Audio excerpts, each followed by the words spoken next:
"Mary, it's me," he said, his voice a ghost from the past. It had been a decade since my ex-husband and our son's wife vanished into thin air after eloping. I'd buried thoughts of them deep within, avoiding the pain they left behind. But now, unexpectedly, his voice pierced through the years. "I'm going to move into your parents' place. You're still there, aren't you?" His demand was as startling as it was unwelcome. "I'm sorry for the abruptness, but you need to vacate my home," he insisted, leaving no room for negotiation. His request caught me off guard. A decade had passed since we last exchanged words, and his sudden reappearance left me bewildered. What could he possibly want now, after all this time? And why was he asking to move into my parents' home with his unfaithful partner? "Still bunking with the folks, huh? Any new spouses since we last talked?" His inquiry dripped with a mix of curiosity and condescension. "Get out of there pronto." Anger surged within me for the first time in a decade, fueled by his audacity to mock me further. Little did he know, my living arrangements had changed drastically over the years. "Sorry, but if you're eyeing my parents' place, you're out of luck," I retorted. "Huh?" His confusion was palpable, a stark contrast to the rage boiling within me. I made it clear to him that after a decade, my determination had only grown stronger. Mary Kane, 60 years old, and still teaching part-time at a private school, I asserted. Despite being at retirement age, I persisted with my part-time work, albeit with a reduced salary. My admiration for my parents, both esteemed educators, stemmed from cherished memories of my childhood. Their influence fueled my ambition to follow in their footsteps. There was a time when I had a husband, Stephen, but that chapter ended in divorce a decade ago, and now, out of the blue, he resurfaced after all these years of estrangement. Stephen and I first crossed paths in college, back when I was just 21, juggling part-time teaching at a tutoring center with my studies in education. Stephen, a fresh face at the tutoring center, had recently stepped into the role of a part-time teacher. Despite his seniority in years, it fell upon me with my longer tenure to mentor him as directed by the center's director. As I guided him through the ropes, our camaraderie blossomed into a close friendship, which eventually bloomed into something more. 3 years of courtship later, we exchanged vows and welcomed our son, Michael, into the world. With graduation came a full-time teaching position for me, prompting my departure from the tutoring center. Our journey together as a family was just unfolding, filled with promises of a bright future. 25 years flew by, witnessing Michael find love in Sarah, whom he'd met during his studies at a design school in New York. We rejoiced in their union, hopeful for the happiness they would build together as a couple. Then, unexpectedly, Michael returned home, burdened with something he needed to share. "Mom, you're still married to Dad, right?" His question, though seemingly innocuous, stirred a mix of emotions within me as I welcomed him back, the worry beginning to settle in. "I spotted Dad strolling through Brooklyn with Sarah," Michael disclosed. "Okay," I replied, my mind racing with disbelief. According to Michael, he caught sight of Sarah and Dad arm in arm last Friday night in Brooklyn's bustling hotel district. Suspicion gripped him, prompting him to tail them discreetly. His surveillance led him to witness them disappear into a hotel. I couldn't wrap my head around it. Despite being in-laws, Stephen and Sarah shared a bond akin to that of a father and daughter. The notion of them meeting privately, let alone in a hotel, seemed unfathomable. I clung to the hope that it was a misunderstanding or a nightmare, but Michael's evidence shattered that illusion. The image on Michael's phone screen depicted a crystal-clear snapshot of Dad and Sarah entering the hotel arm in arm, unmistakably captured on a Friday night. Dad's excuse of overtime at the office crumbled in the face of this damning proof. Additionally, I couldn't shake off the memory of Stephen's frequent late arrivals home over the past few months. His explanations vary from happy hour gatherings with colleagues to sudden business trips or urgent work demands on holidays. Initially, I accepted his excuses without much skepticism, but upon closer reflection, I realized these occurrences had become more frequent lately. There seemed to be a pattern emerging, one that made me increasingly uneasy. Could these excuses be a cover for spending more time with Sarah? Requesting Michael to forward the image, I assured him I would confront his father before bidding him good night. Anticipation gnawed at me as I awaited Stephen's return home that evening. When he finally arrived, the scent of alcohol clung to him, aggravating my nerves. Summoning my courage, I approached him directly. "Stephen, Michael mentioned something today. Did you meet Sarah last Friday?" "Yeah," he stammered, his response lacking conviction. We did cross paths briefly. We chatted a bit, I think. His sudden alertness and the shift in his gaze didn't escape my notice. Sensing my apprehension, he countered with a question of his own. What exactly did he tell you? He mentioned spotting you and Sarah entering a hotel in Brooklyn. I disclosed, my voice tinged with concern. As I spoke, I held up the picture Michael had given me. Stephen's reaction was immediate. His eyes widened, and he seemed to choke on his words, his gaze darting around as if seeking an escape. Finally, with a heavy sigh, he seemed to resign himself to the truth. I can't believe Michael caught us, he muttered, his tone a mixture of surprise and resignation. I let myself get carried away. It's unforgivable. My heart sank as his admission sank in. No way, Stephen, I whispered, struggling to comprehend the betrayal. Realizing there was no use in denying it any longer, Stephen began to spill everything. He confessed to starting a relationship with Sarah 6 months prior, swayed by her advances and feelings that now eclipsed those for me. My mind reeled at the revelation. Had their affair begun around the time Michael and Sarah celebrated their 3rd anniversary? Despite my trembling shock, Stephen pressed on with his confession. I want to marry Sarah, Mary. I'm filing for divorce, he declared, his words like a dagger to my already shattered heart. I objected vehemently, my mind spinning with disbelief, but Stephen remained resolute. I can't continue like this. It's over between us. The following day, Stephen failed to return home. His absence was accompanied by a notable absence of his belongings and a finalized divorce decree left on the table. Later, a distraught call from Michael revealed that Sarah had disappeared, taking the divorce papers with her. It seemed she had no intention of coming back. The shock of Stephen and Sarah's sudden elopement left me reeling. That marked the end of my marriage to Stephen a decade ago. After the divorce, we sold our shared home, and I found solace in a new residence closer to my workplace. Initially, the loneliness of my new surroundings weighed heavily on me. Yet, as I immersed myself in my work, I gradually discovered that time had mended my emotional wounds. Teaching proved to be a powerful balm for my emotional wounds, a fact I only realized with hindsight. The steadfast dedication to my fulfilling career played a pivotal role in my healing journey. Continuing to work part-time at the school even after retirement, I found purpose and joy in the daily interactions with both colleagues and students. With each passing day, the weight of Stephen and Sarah's betrayal diminished, replaced by the gratification of nurturing young minds. 10 years on, thoughts of Stephen faded into the background of my life. While my income saw a decline after transitioning to part-time teaching, it remained sufficient for me to stay engaged with the school and the students who held me in high regard.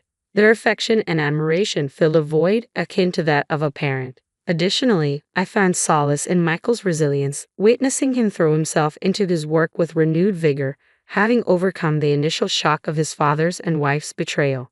Any semblance of peace I had managed to find shattered with the shrill ring of the phone. Hello, Mary, it's Stephen. His voice pierced the silence, breaking a 10-year hiatus. I never anticipated hearing his voice again, and when I did, a surge of emotions overwhelmed me. What's the purpose of this call? You didn't reach out to reminisce about the past, did you? My words tumbled out with more force than I intended, fueled by years of pent-up resentment. After all, it was Stephen who had insisted on the divorce, leaving me to pick up the pieces. Stephen, ever composed and seemingly indifferent, countered, "Come on now, what's the point of this? Why did you even bother contacting me? You're the reason we're no longer together. I've moved on, Mary. You're not my husband anymore, and I have no interest in seeing you or hearing your voice.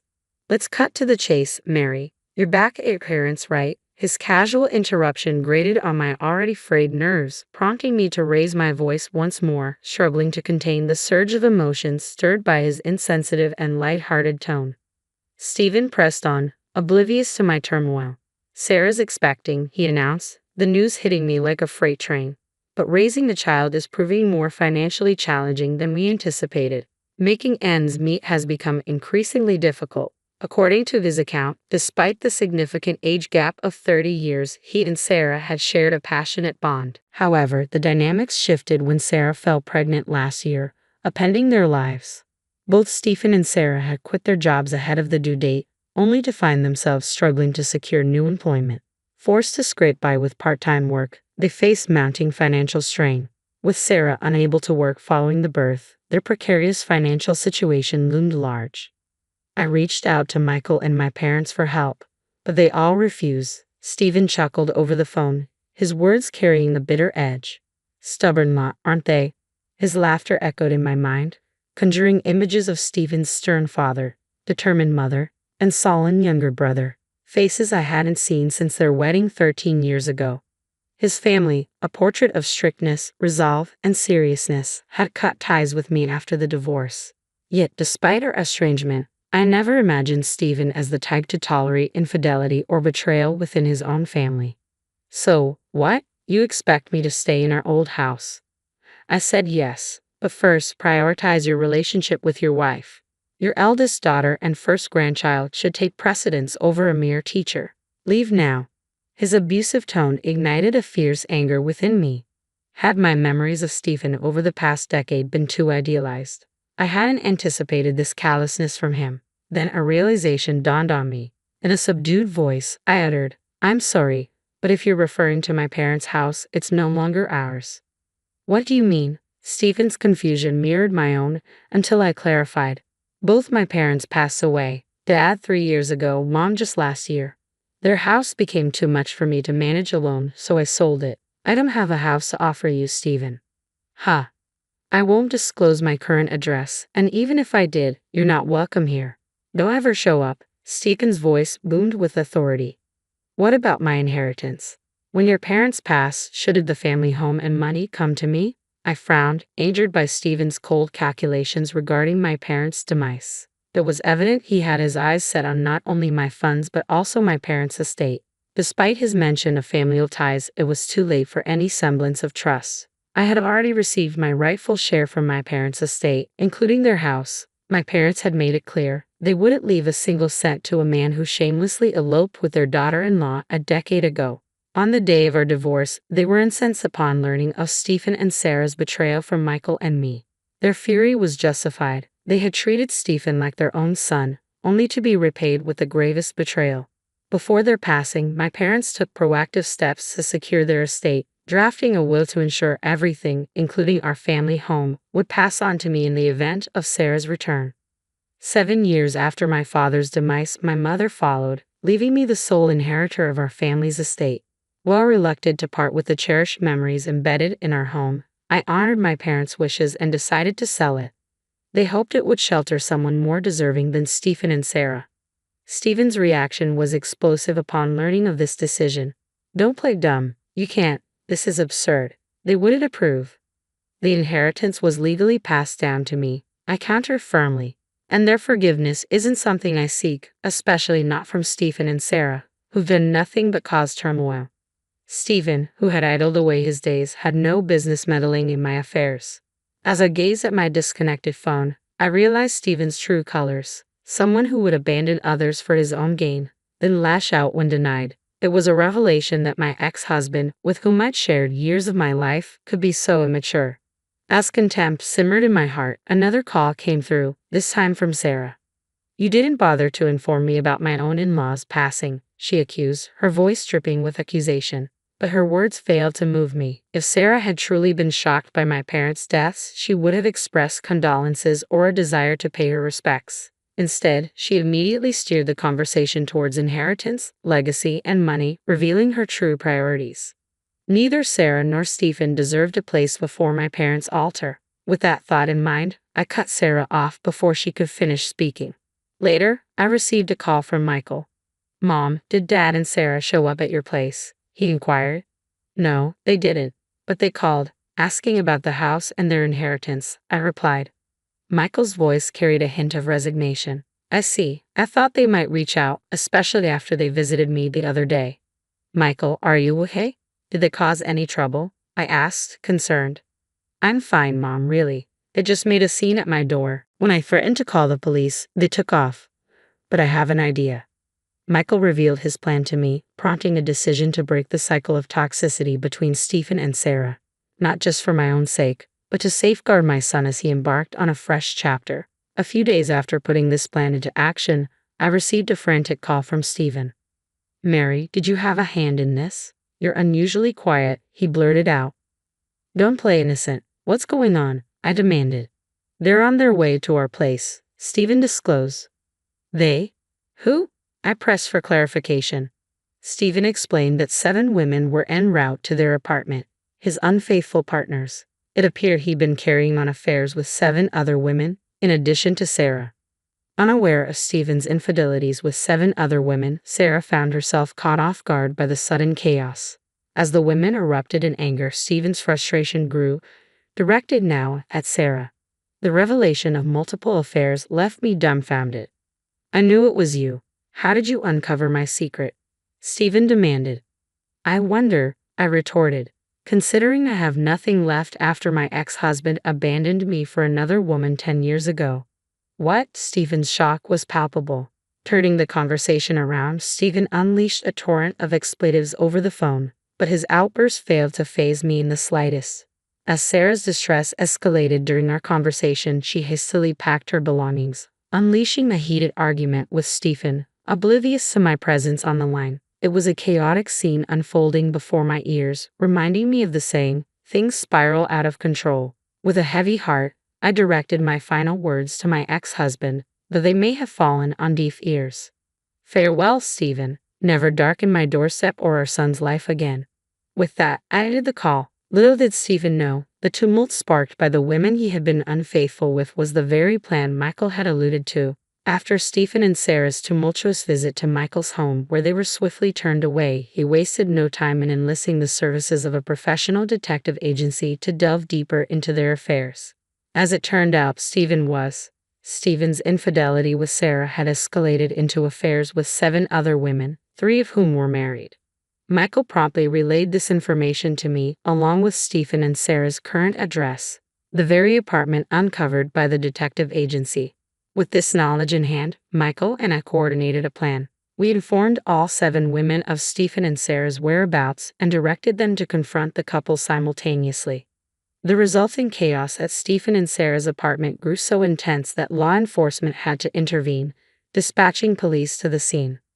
Sarah ended her relationship with Stephen, and he found himself facing lawsuits from 3 aggrieved husbands, each demanding alimony payments exceeding 3 figures. Losing Sarah, his home, and his financial stability, Stephen now lives as a homeless individual in a park, struggling to make ends meet. A colleague spotted him seeking assistance at a soup kitchen. Meanwhile, Sarah, facing her own financial burdens, was hit with alimony demands surpassing 3 figures. Forced to borrow money to cover her expenses, she turned to a black market lender, a decision that would soon prove ominous. Shortly after securing the loan, she was forcibly abducted by intimidating individuals in a car, and her whereabouts remain unknown. 10 years have passed, and I've finally reached a final resolution with Stephen. Once again, I've returned to the tranquility of my life. While I remain single, contentment fills me as I immerse myself in the vibrant atmosphere of school. That alone is sufficient for me. In time, Michael found love with a woman who has a child of her own. They are now dating with the intention of marriage. My heart swells with hope that Michael, too, will discover a newfound joy and purpose in life.